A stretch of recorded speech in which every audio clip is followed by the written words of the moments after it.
chaque année, on rapporte environ 600 meurtres au Canada.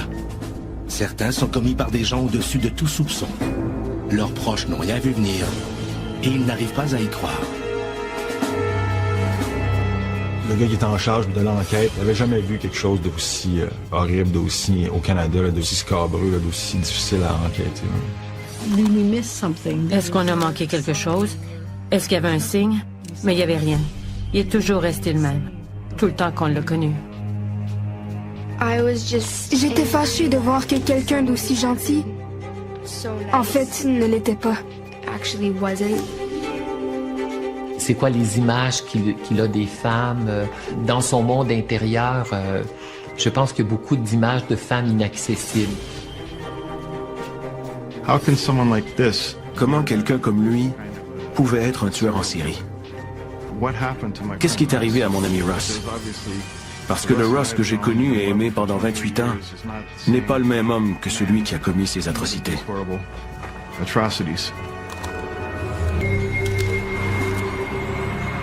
Le 25 novembre 2009, le photographe du journal Le Trentonian se rend sur la base militaire de Trenton, dans le sud-est de l'Ontario.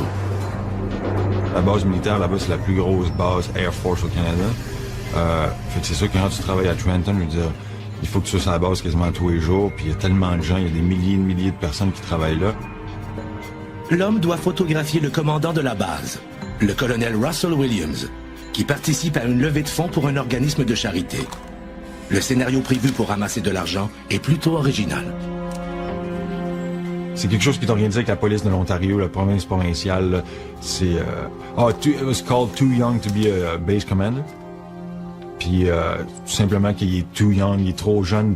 Ils disent qu'il est trop jeune pour être un commandant de la base militaire. Puis le maire de Trenton est trop jeune pour être un maire.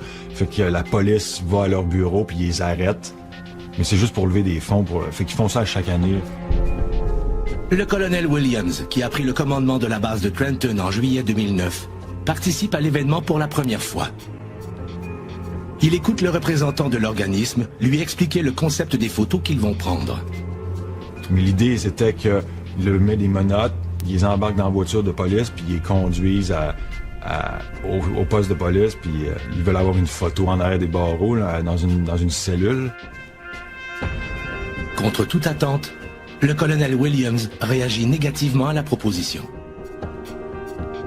Williams a refusé. Il voulait pas le faire, puis il voulait pas s'asseoir dans la cellule non plus pour la photo. Fait que...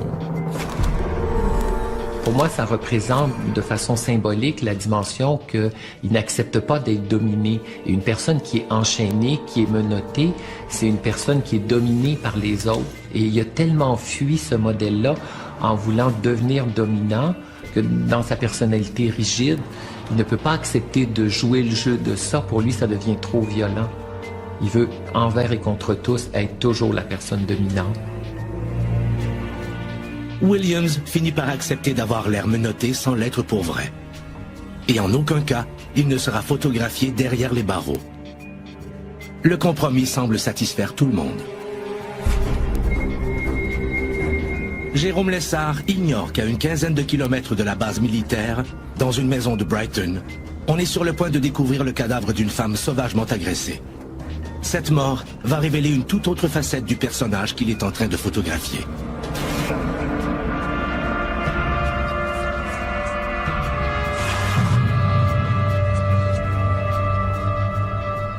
À 46 ans, le colonel Russell Williams est le plus jeune commandant des Forces armées canadiennes à diriger la base de Trenton. Il avait été promu très rapidement. Il était une étoile montante.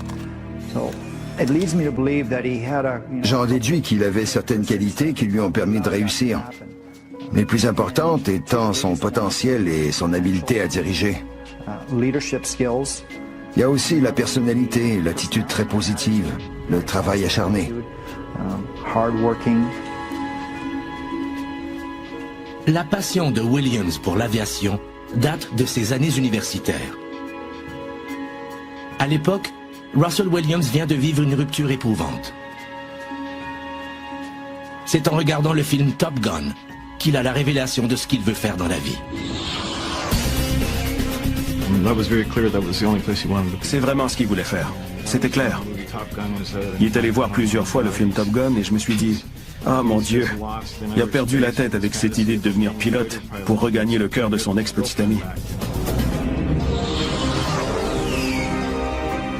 Mais le désir de Williams n'est pas qu'un coup de tête.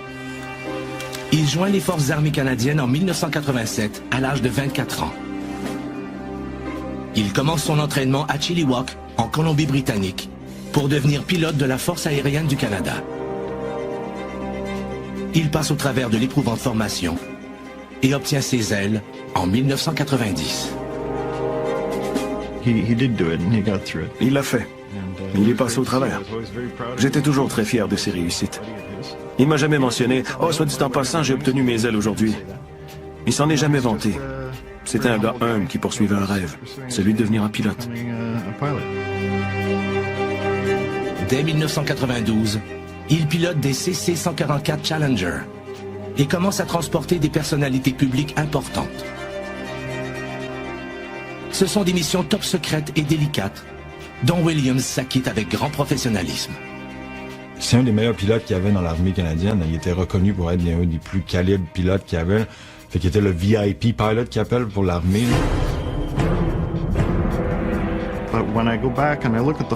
Quand je regardais les photos et les autographes, je lui disais « Tu veux rire? T'as transporté Jean Chrétien, Sheila Copps, la reine. » Et il répondait « Ouais, j'ai juste fait mon travail. » Il en faisait pas tout un plat. Il était pas du genre à se bomber le torse et à dire « Regarde Jeff, comme je suis merveilleux, je suis meilleur que tout le monde. » Ross était pas comme ça.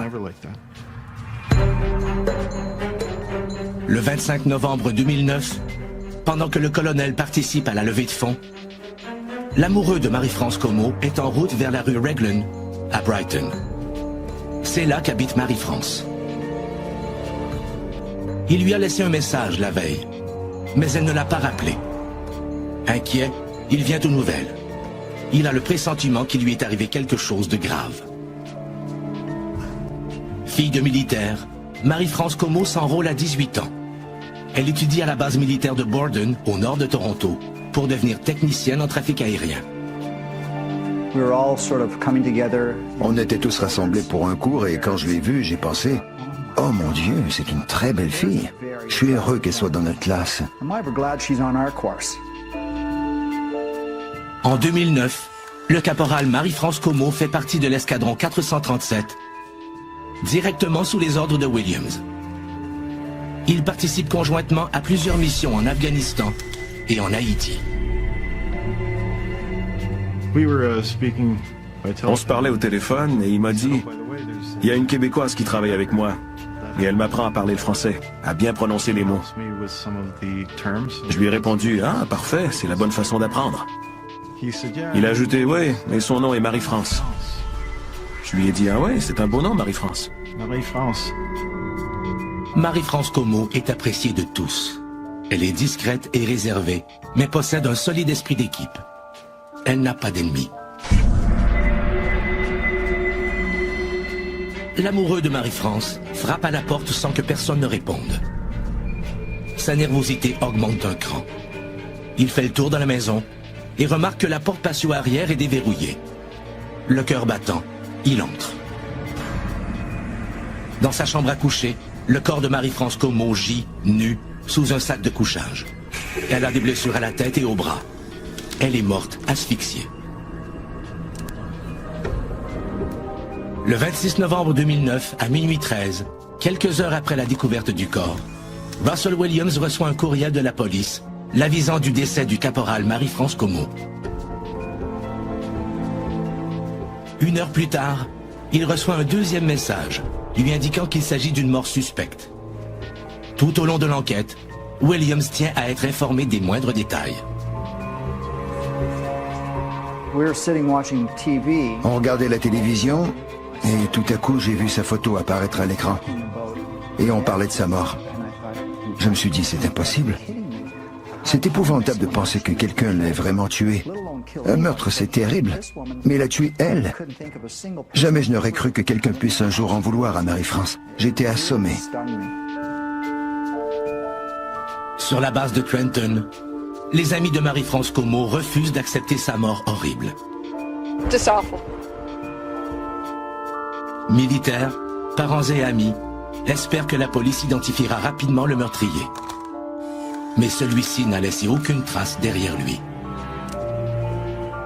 Le 1er décembre 2009, le colonel Williams rédige une lettre de condoléances à la famille Comeau. Il écrit « Marie-France était une femme bienveillante et pleine de compassion. S'il vous plaît, laissez-moi savoir s'il y a quoi que ce soit que je puisse faire pour vous. » Les jours passent. L'enquête piétine. Un vent de panique commence à souffler à Trenton et à Tweed, une petite localité paisible située à environ 50 km de la base militaire et à près de 200 km d'Ottawa. Le souvenir de 2 agressions sexuelles récentes non élucidées refait surface. Le 17 septembre 2009, à Tweed, vers 1h du matin, une femme s'est fait agresser à son domicile. Son assaillant, entré par effraction, lui a rapidement enveloppé la tête d'une tête d'oreiller. Il l'a attachée, battue, agressée sexuellement et photographiée pendant des heures. Le 30 septembre, toujours à Tweed, une autre femme a subi les mêmes sévices. La mort de Marie-France Comeau dans des circonstances analogues suggère aux enquêteurs qu'il pourrait s'agir d'une seule et même personne. L'agresseur de Tweed, le meurtrier de Marie-France Comeau, va-t-il frapper une autre fois? Le 25 novembre 2009, Marie-France Comeau est retrouvée morte, assassinée sauvagement par un meurtrier non identifié. Le caporal travaillait à la base militaire de Trenton, sous les ordres du colonel Williams. David Russell Williams est né le 7 mars 1963 en Angleterre. Ses parents immigrent au Canada et s'installent à Chalk River, en Ontario. Ils y rencontrent les Sofka, un couple avec qui ils deviennent amis. Williams a 6 ans quand il apprend que son père courtise Madame Sofka. Sa mère demande et obtient le divorce. Quelque temps après, elle-même épouse Monsieur Sofka et le couple déménage en banlieue de Toronto. Probablement, il s'est passé un certain nombre de choses dans son enfance où on peut comprendre que pour lui, d'établir des relations harmonieuses dans lesquelles il pourrait s'exprimer dans ses sentiments, ça a dû être très difficile, très jeune. Malgré tout, Russell Williams semble mener une vie amoureuse normale. Le 1er juin 2001, Russell Williams épouse Mary Elizabeth Harriman. Celle-ci occupe un poste de haut fonctionnaire dans une fondation caritative. 3 ans plus tard, en juillet 2004, Williams prend le commandement de l'escadron 437 de la base de Trenton. La même année, le couple achète une maison sur Causey Cove Lane, à Tweed. Comme Mary Elizabeth travaille à Ottawa, Russell Williams l'occupe seul la majorité du temps.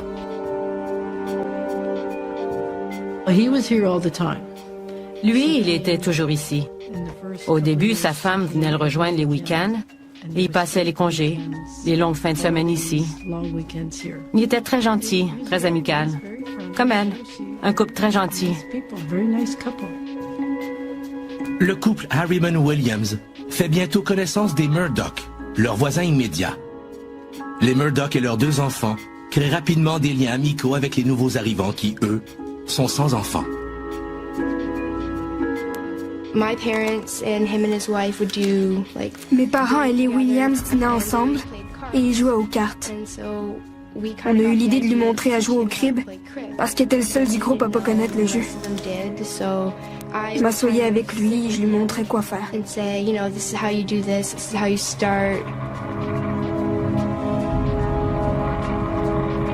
Au fil des ans, Russell Williams a appris à ne plus faire les plaisanteries d'un goût douteux qu'il affectionnait du temps de l'université. J'ai rencontré Russ à l'université de Toronto en 1982. On partageait la même résidence.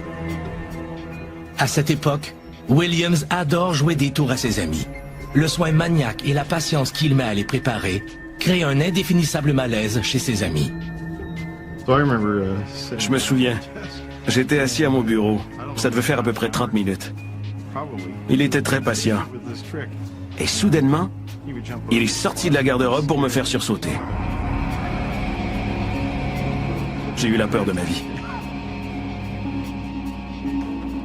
Le fait qu'il y ait du plaisir à jouer des tours, il y a deux aspects qui ressortent de ça. C'est premièrement, il y a le côté prémédité. Je veux dire, c'est quelque chose qui planifie. Et ensuite de ça, il y a le non-respect de la propriété privée des gens. Ce comportement, qui aurait pu rester anodin, prend une toute autre signification quand on le met en relation avec le côté prédateur de Williams.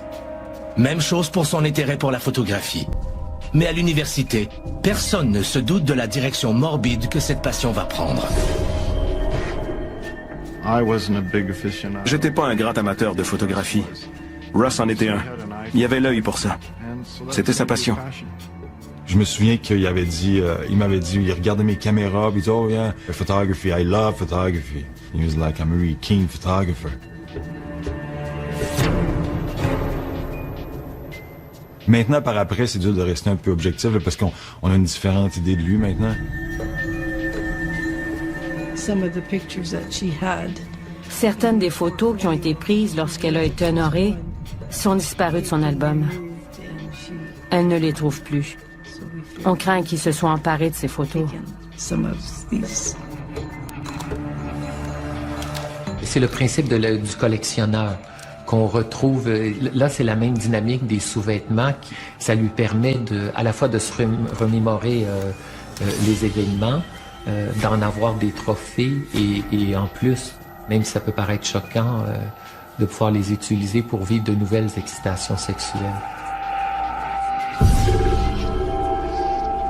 Vers la mi-décembre 2009, peu après la mort de Marie-France Comeau, Williams et sa femme emménagent dans une superbe propriété d'un quartier chic d'Ottawa. Mary Elizabeth y passe le plus clair de son temps, alors que le colonel Williams continue de vivre à Tweed. Il profite de sa solitude pour faire de longues randonnées nocturnes. Une jeune fille de 27 ans habite en bordure de l'autoroute 37, qui relie Belleville et Tweed, où habite Williams. Jessica Lloyd vient de reprendre la maison familiale dont elle est très fière. La demeure est isolée, mais Jessica n'a pas peur d'y vivre seule. Russell Williams l'a aperçue à 2 reprises en empruntant l'autoroute 37 à bord de son Nissan Pathfinder alors qu'il rentrait chez lui à Tweed. Quelques jours plus tard, il se cache pour épier la jeune femme par une fenêtre pendant qu'elle s'entraîne sur un appareil. Au début des années 80, des viols ont été commis sur le campus de l'Université de Toronto, alors qu'on étudiait là. La direction de l'université avait demandé aux résidents d'accompagner leurs amies étudiantes dans leurs déplacements lors des cours du soir. Et Ross était l'un des premiers à offrir ces services. Alors, est-ce qu'il avait un problème avec les femmes? Absolument pas. Au début de janvier 2010, Jessica commence les préparatifs d'un voyage qu'elle veut faire à Cuba avec sa mère. Les 2 femmes sont très proches. À la même époque, l'horaire du commandant de la base de Trenton est très chargé. À la suite d'un tremblement de terre qui a durement éprouvé Haïti, le colonel Williams supervise l'envoi d'approvisionnement aux sinistrés, en même temps qu'il voit au rapatriement des travailleurs canadiens qui rentrent au pays. Le 15 janvier 2010, Williams est honoré pour ses 22 années de bonne conduite et de loyaux services dans les Forces armées du Canada. Après le grade de colonel, c'est celui de général. C'est la consécration. Il était sur le point de devenir le plus haut gradé de l'armée canadienne. On constate comment il a gravi les échelons rapidement, mais pour lui, il était dans un environnement dans lequel il pouvait se sentir très, très bien. Et là, donc, il y a une carrière fulgurante qui lui donne l'impression que tout ce qu'il entreprend, de toute façon, ça va être couronné de succès.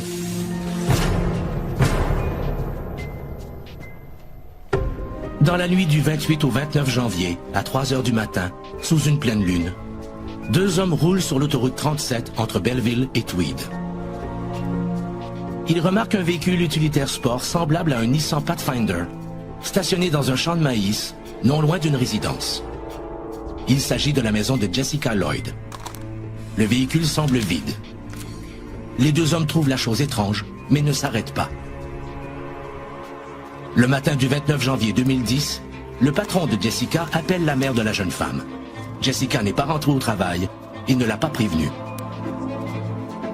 La mère de Jessica se rend à la maison de sa fille, en bordure de l'autoroute 37. Elle y trouve son sac à main, ses clés et son cellulaire, mais aucune trace de Jessica. Elle appelle immédiatement la police. Les projets de voyage entre Jessica et sa mère tombent à l'eau. Les recherches pour retrouver la jeune femme de 27 ans commencent. Personne n'a idée de la conclusion surprenante à laquelle cette enquête va mener.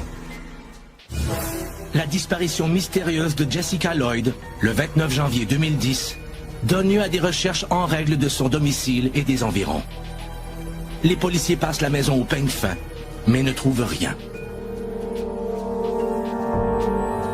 À Trenton, le colonel Williams poursuit ses activités régulières. Il continue de suivre de près l'enquête sur le meurtre de Marie-France Comeau, mais celle-ci piétine, faute d'indices. Une des dernières fois que je l'ai photographié là, en public, c'était fin janvier. Il était ici avec le ministre de la National Defense, Peter MacKay, et puis le gros boss de l'armée canadienne. Les trois étaient là pour un tour de la base militaire là, pour supporter les troupes. J'ai passé 3 heures avec eux autres, puis je me souviens que il était très silencieux, il disait pas grand-chose. 20 ans d'armée et de discipline ont façonné la personnalité de Russell Williams. Il est passé maître dans l'art de contrôler les détails dans tous les domaines de sa vie. Sa femme et ses amis ne manquent pas d'occasion de s'en rendre compte. Je l'appelais Martha à cause de Martha Stewart, celle qui garde tout propre et bien rangé.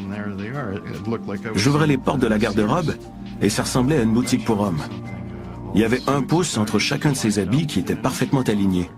Même chose pour les souliers. On pouvait voir qu'il avait mis du temps pour tout ranger. Il est en train de nous dire qu'il va avoir de la difficulté dans la vie à faire des compromis. Évidemment, il faut regarder ça avec beaucoup d'attention parce que sur cette base-là, il va chercher à dominer son environnement. Dans l'après-midi du 29 janvier 2010, les enquêteurs dépêchés au domicile de Jessica Lloyd aperçoivent des traces de pas dans la neige. 2 séries d'empreintes différentes qui mènent à des traces de pneus. Ils prennent immédiatement des photos qui sont envoyées au laboratoire pour fin d'expertise.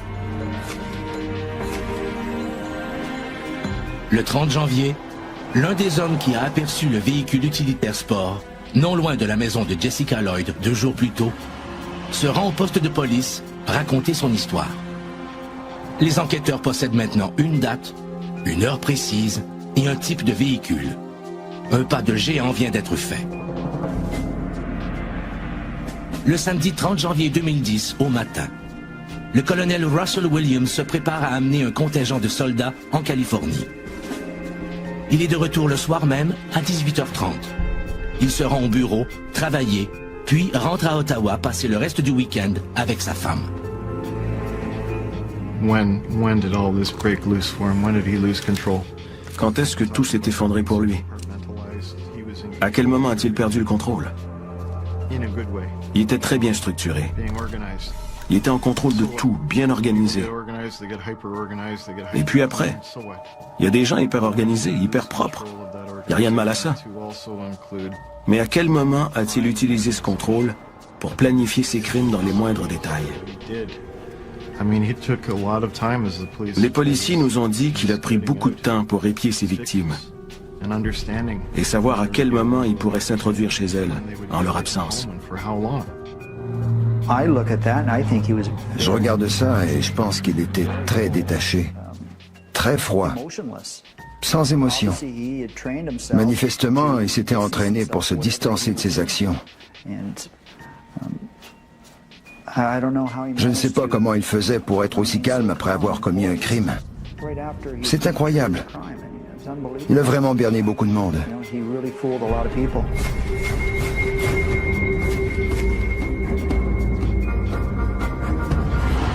Le 3 février 2010, la police provinciale de l'Ontario, l'OPP, joint ses forces à celles de la police de Belleville. L'OPP croit que la disparition de Jessica pourrait être liée au meurtre de Marie-France Comeau, ainsi qu'aux 2 agressions sexuelles du mois de septembre 2009. les policiers recommandent aux femmes qui habitent seules de redoubler de prudence. Si les enquêteurs ont raison, c'est la première fois que l'agresseur laisse des traces. L'analyse des plus petites empreintes de pas confirme qu'elles proviennent bien des bottes de Jessica. Le spécialiste qui examine les empreintes de pneus laissées dans la neige dresse une liste des marques de véhicules possédant le même empattement. Un autre spécialiste identifie les pneus en question comme des Toyo Open Country HT.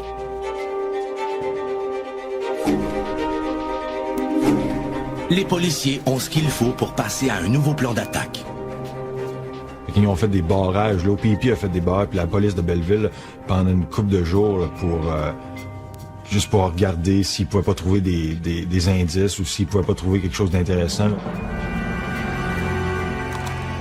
Le soir du 4 février 2010, vers 18h57, un Nissan Pathfinder équipé de pneus Toyo Open Country HT passe au barrage routier. Les policiers font signe au conducteur de s'arrêter. L'homme au volant est Russell Williams. Williams reconnaît qu'il a emprunté l'autoroute 37 le soir du 28 janvier 2010, mais il n'a rien noté de particulier. Il ajoute qu'il ne connaît pas Jessica Lloyd et qu'il est le commandant de la base militaire de Trenton. Pendant qu'il répond aux questions, un policier prend à son insu une photo du pneu avant gauche de son véhicule. Puis, Williams reprend la route en direction nord, sur l'autoroute 37. Il ignore que les enquêteurs viennent de le placer tout en haut de leur liste de suspects. Le lendemain, à 14h, le sergent détective Jim Smith, de l'unité des sciences comportementales de l'OPP, appelle Williams pour l'informer qu'il enquête sur la disparition de Jessica Lloyd et qu'il aimerait lui poser quelques questions. Williams se présente à 15h au poste de police à Ottawa. 3 minutes plus tard, l'interrogatoire de Williams commence. Williams, toujours en contrôle, répond aimablement aux questions et plaisante avec l'enquêteur. Il accepte facilement de donner un échantillon de son ADN et laisse un policier prendre les empreintes de ses bottes. La comparaison des empreintes données volontairement par Williams avec les traces de semelles laissées dans la neige à l'arrière du domicile de Jessica Lloyd la nuit du 29 janvier 2010 est concluante. Je pense qu'au moment de ce qui devenait son arrestation, il n'a jamais compris qu'il était menacé jusqu'à temps qu'il comprenne que maintenant il était piégé et qu'il ne pourrait plus s'en sortir.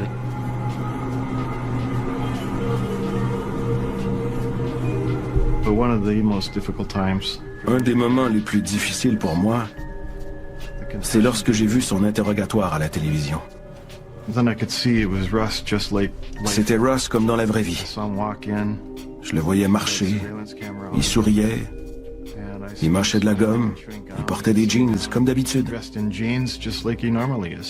Mais la terrible réalité, c'est qu'il était interrogé en rapport avec ces horribles viols et meurtres.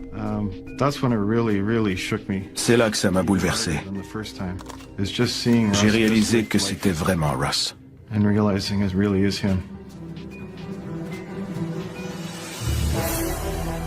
Les enquêteurs sont convaincus de la culpabilité de Williams, mais ils ont besoin de ses aveux. De plus, ils n'ont toujours pas retrouvé Jessica Lloyd. Le commandant de la base de Trenton a-t-il vraiment à voir avec la disparition de la jeune femme? Le 7 février 2010, après 3 longues heures d'interrogatoire, Williams apprend que des policiers sont sur le point de perquisitionner ses 2 résidences. 20 minutes plus tard, dans le but de minimiser l'impact sur sa femme, il confesse le meurtre de Jessica Lloyd, commis dans la nuit du 29 janvier. Dans les jours qui ont précédé le crime, Williams a inspecté les lieux et noté les allées et venues de la jeune femme. À 22h36, le 28 janvier, Jessica Lloyd envoie un message texte à une copine pour lui dire qu'elle est bien rentrée chez elle. C'est le dernier message de Jessica. Vers minuit, au volant de son Nissan Pathfinder, Williams se rend près de la maison de Jessica. Pendant qu'il surveille la fenêtre de la chambre de la jeune femme, Williams voit une voiture de police s'arrêter tout près. Il va immédiatement se cacher. Fait qu'elle a arrêté, elle trouvait ça un peu suspect, fait qu'elle est arrêtée, elle a cogné à la porte. mais il n'y avait pas de réponse. Elle savait pas ce qui se passait. Pour elle, c'était juste curieux. Russell Williams était dans le bois, puis il pouvait avoir. La policière repart, convaincue qu'il n'y a personne dans la maison. Williams, qui a enfilé une cagoule, pénètre dans la maison par la porte-fenêtre débarrée. Grâce au faisceau de sa lampe torche, il trouve son chemin jusqu'à la chambre. Il s'approche du lit. Au moment où il vient pour frapper Jessica avec sa lampe, elle se réveille. Elle hurle, mais il lui ordonne de se taire. Il lui met du ruban adhésif sur les yeux et retire sa cagoule. Williams la renverse et lui attache les mains derrière le dos avec la corde qu'il a apportée. Jessica est terrorisée. Il la prend en photo. Puis, il fouille dans les tiroirs de lingerie de la jeune femme. Toute la nuit, il lui fait porter divers sous-vêtements. Il l'oblige à prendre des poses et la photographie. Elle collabore, espérant ainsi qu'il lui laisse la vie sauve. Il la viole à répétition et filme les agressions sexuelles. Williams décide d'emmener Jessica Lloyd chez lui pour continuer ses agressions sans craindre l'arrivée d'un témoin gênant. Épuisée, Jessica s'écroule dans le lit de Williams. Il la laisse dormir. Dans sa tête, c'est clair que jamais il va vouloir laisser de traces, donc c'est sûr qu'il va détruire les personnes et qu'il va les assassiner. Finalement, ce qu'il dit aux gens, c'est « j'ai le pouvoir de vie et de mort sur toi, donc tu m'appartiens totalement et ta vie m'appartient. » Au bout de quelques heures, Jessica se réveille et simule une crise d'épilepsie, espérant que Williams aille chercher du secours. Williams s'assoit près d'elle et lui caresse le visage. Il filme longuement les convulsions de Jessica. Après l'avoir photographiée et agressée de nouveau à plusieurs reprises, il lui donne des fruits et il lui laisse croire qu'ils vont partir. Il lui met du ruban adhésif sur la bouche. Alors qu'elle se dirige vers la porte, Williams la frappe à la tête avec sa lampe de poche. Elle tombe inconsciente sur le plancher. Puis, il l'étrangle jusqu'à ce qu'elle ne bouge plus. Il prend 3 photos de Jessica morte. Il va porter le corps dans le garage et part pour la base de Trenton. Il dort quelques heures sur son lit de camp avant de partir pour la Californie, comme si de rien n'était. Ça fait peur parce que c'est un vendredi et je travaillais seulement à 16 heures ce jour-là. Quand il la retenait chez lui, j'étais donc ici, juste à côté. C'est surréel. À son retour de Californie, il va passer le week-end avec sa femme à Ottawa. Lorsqu'il en revient, le cadavre de Jessica Lloyd repose dans le garage depuis 4 jours. Williams va le porter à une dizaine de mètres du chemin Carey, derrière un rocher, sans prendre de précautions pour le dissimuler. Après avoir confessé l'horreur, Russell Williams demande au détective de lui fournir une carte géographique. Il lui indique l'endroit où il a disposé du cadavre de Jessica Lloyd. Les policiers envoyés sur place le trouvent sans difficulté. Pour la famille de la jeune femme, ce qui restait d'espoir vient d'être anéanti. La douleur les submerge. Les enquêteurs ne sont pas prêts à laisser aller Russell Williams. Marie-France Comeau travaillait sur la base de Trenton et Williams connaissait ses allées et venues. Il décide de le questionner également sur ce meurtre. Williams demande une fois de plus qu'on épargne sa femme et passe aux aveux. Dans la nuit du 24 au 25 novembre 2009, après avoir épié la maison de Marie-France Comeau, Russell Williams s'y introduit par une fenêtre du sous-sol. Il est persuadé que la jeune femme est endormie. Sa surprise est grande de la voir descendre les marches. Marie-France veut s'assurer que son chat est bien rentré pour la nuit. Elle croit qu'il est descendu au sous-sol. C'est alors qu'elle aperçoit, à demi dissimulé derrière la fournaise, un homme cagoulé. Elle hurle. Williams se jette sur elle. Elle se débat de toutes ses forces, le repousse, le griffe. Mais il la maîtrise en la frappant avec sa lampe de poche. Elle tente de fuir, mais Williams l'immobilise au sol. Je suis surpris qu'elle se soit débattue. Ça ne traduit pas sa personnalité. Elle n'aimait pas la confrontation. Mais je suis fier qu'elle ait résisté et j'aurais souhaité qu'elle s'en sorte. Toute la nuit, elle résiste à son agresseur. Williams l'attache, la bâillonne, la viole à plusieurs reprises. Il photographie tout. Il filme même sa mort. On voit qu'il est en colère contre les femmes. Ça, c'est assez évident. Ça suggère que tout le mépris qui va véhiculer auprès d'elle, c'est qu'à la base, il n'arrive pas à les comprendre et que s'il ne les comprend pas, c'est que derrière ça, il y a énormément de peur. Mais les enquêteurs ne sont pas au bout de l'horreur. Russell Williams avoue également être responsable des 2 agressions sexuelles de septembre 2009. Il reconnaît aussi un nombre incalculable d'entrées par effraction et de vols de lingerie féminine effectués durant ses longues promenades nocturnes.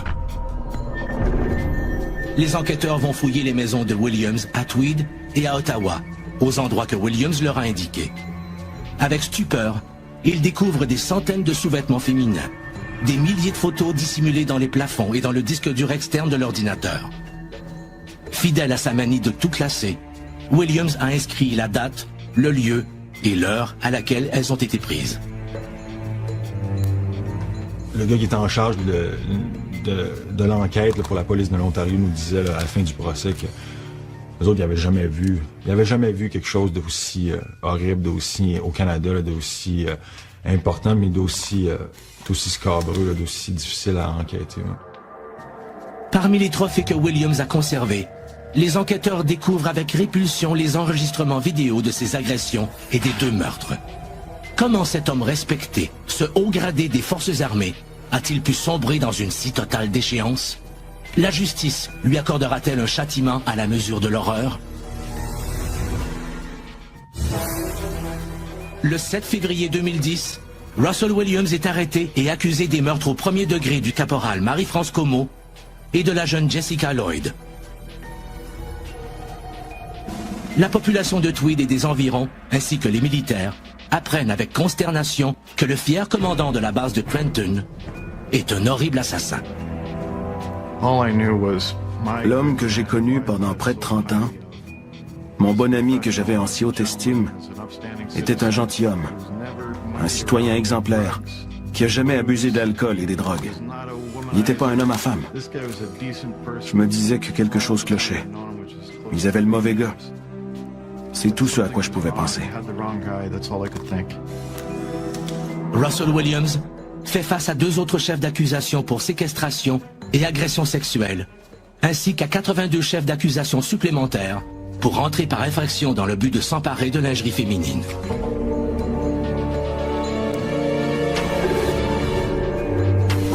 Son besoin de se photographier en femme, ça renvoie à 2 images opposées. C'est d'abord son côté narcissique, qui peut être une femme, mais en même temps son côté méprisant des femmes. On sent tout le mépris qu'il a d'elle en essayant de donner une image qui là devient totalement grotesque.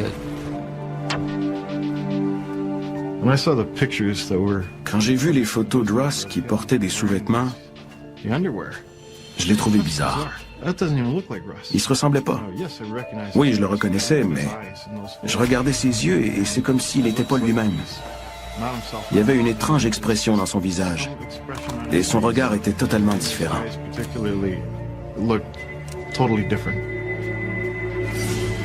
Ses voisins, les Murdoch, sont encore plus abasourdis quand ils apprennent que Williams a commis ses 3 premières entrées par infraction, avec vol de lingerie, chez eux.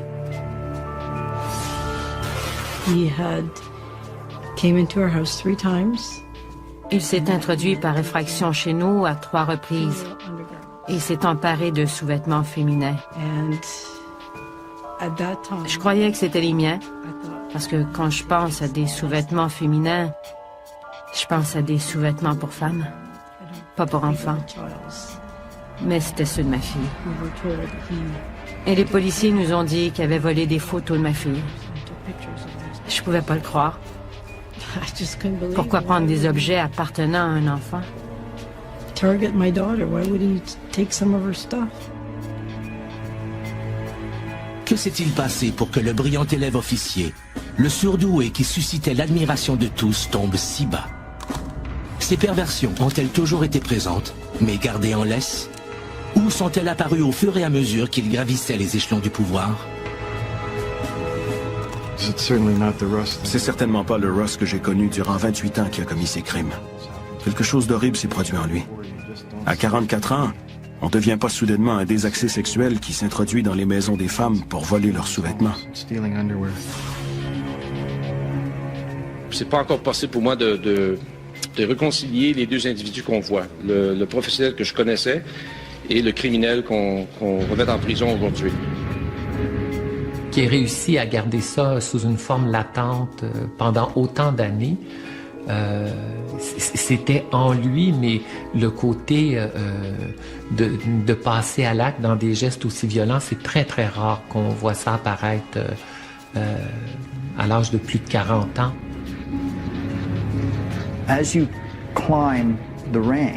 Quand vous montez en grade, on vous accorde davantage d'importance. Tout à coup, vos responsabilités autant que votre visibilité sont plus grandes. Je ne sais pas comment il a fait pour pouvoir si bien camoufler ses crimes. D'autant plus qu'il était commandant de la base. Incarcéré, en attente de son procès, Williams tente de se suicider. Les gardiens réussissent toutefois à lui sauver la vie. Dans son cas, c'est la pire souffrance parce que ça devient la déchéance sociale. Toute l'illusion de ce qu'il paraissait être, tout s'effondre. Le 26 août 2010, Williams abandonne son droit à une enquête préliminaire. Son procès débute le 7 octobre 2010 à Belleville. Lors de l'audience, la mère et le frère de Jessica Lloyd tiennent une photo de la victime entre leurs mains pour que personne ne l'oublie.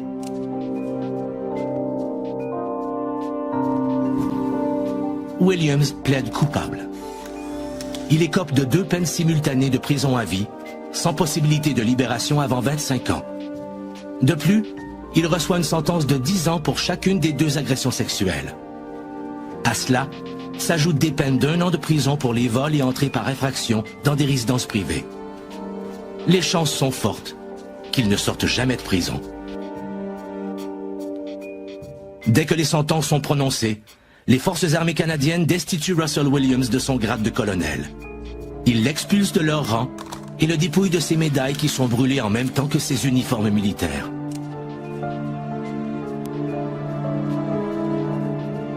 Russell Williams purge sa longue sentence au pénitencier de Kingston, en Ontario. Comment quelqu'un peut vivre avec ça sur la conscience? Non seulement il a vécu avec ses secrets, mais il a gardé les pièces à conviction, les photos en souvenir de ses crimes. C'est ce que je me demande. Qu'est-il advenu de sa conscience? Personne ne va croire à ses chances de réhabilitation. Il est vraiment dans un univers fermé qui, à la base, correspond à sa pathologie. Il est dans une personnalité fermée et maintenant il vit dans un univers fermé. Au sommet de la hiérarchie militaire, Russell Williams a piétiné les valeurs mêmes qu'il avait juré de défendre. Il s'est servi du pouvoir que lui a donné l'armée pour humilier et assujettir ses victimes. Marie-France Comeau et Jessica Lloyd resteront à jamais dans notre mémoire. Si un tel drame se préparait dans votre entourage, sauriez-vous le voir venir ?